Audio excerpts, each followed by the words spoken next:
instead of calling it a remake of Ugram, I wanted to retell that story.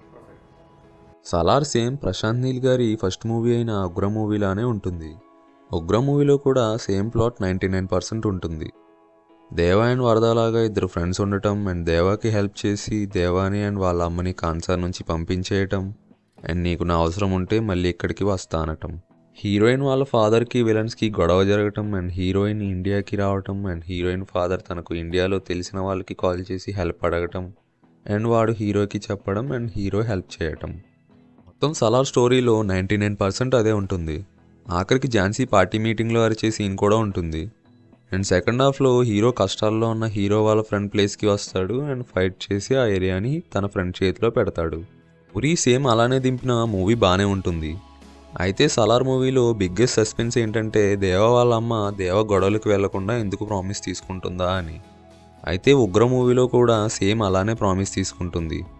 ఎందుకంటే వరదాకి ఒక తమ్ముడు ఉన్నట్టే ఉగ్ర మూవీలో హీరో ఫ్రెండ్కి కూడా ఉంటాడు. సేమ్ వరదాకి తన తమ్ముడు అంటే ఎలా ప్రాణమో అలానే ఆ మూవీలో కూడా అంతే. ఇప్పుడు ఉగ్ర మూవీలో హీరోయిన్ తన ఫ్రెండ్ ఎందుకు విడిపోతారు అంటే హీరో వాళ్ళ తమ్ముడు విలన్స్ గ్యాంగ్లో ఒకరిని చంపేద్దామని వెళ్తాడు అండ్ చంపేస్తాడు కూడా. విలన్ వాళ్ళ ప్రెగ్నెంట్ వైఫ్ని కూడా చంపుదామనుకుంటాడు కానీ అప్పుడే హీరో ఆపుతాడు. దీంతో వరద తమ్ముడు ఏం చేస్తాడంటే ఇప్పుడు నువ్వు ఆవిడని చంపనివ్వకపోతే నేను మీ అమ్మని చంపేస్తా అంటాడు. కానీ హీరో వినడు, ఆవిడని సేవ్ చేస్తాడు. దీంతో వరద వాళ్ళ తమ్ముడు దేవ వాళ్ళ అమ్మని చంపేద్దామని బయలుదేరతాడు అండ్ చంపేసే టైంలో హీరో వచ్చి వాడిని చంపేస్తాడు.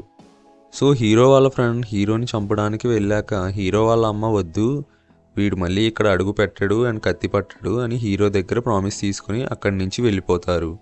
అందుకే దేవా ఎవరిని కొట్టడు, కత్తి పట్టడు.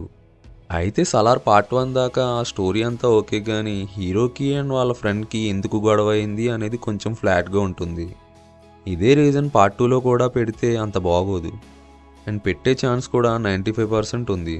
ఎందుకంటే వరద కోసం వీలైతే ఏదైనా చేసే అని పంపించిన దేవ వాళ్ళ అమ్మ నువ్వు జీవితంలో ఇంకే వైలెన్స్ చేయకూడదు అంది అంటే అది ఖచ్చితంగా వరద కోసమే అయి ఉంటుంది. ఎందుకంటే వరద చిన్నప్పుడు చేసిన సాయాన్ని ఎప్పటికీ దేవ వాళ్ళ అమ్మ మర్చిపోలేదు. సో పార్ట్ 2లో ఇలాగే జరగడానికి 95% ఛాన్సెస్ ఉన్నాయి. అలా ఎందుకు అనుకోవాలి ప్రశాంత్ నీల్ కొత్తగా రాస్తాడు అని అంటే Salaar movie pan India wide with high budget and ఎక్స్పెక్టేషన్స్తో రిలీజ్ అయ్యింది. అలాంటి ఆ మూవీలోనే ప్రశాంత్ నీల్ కనీసం 10% కూడా తన పెన్లో ఉన్న ఇంక్ని సీన్స్ రాయడానికి వాడలేదు.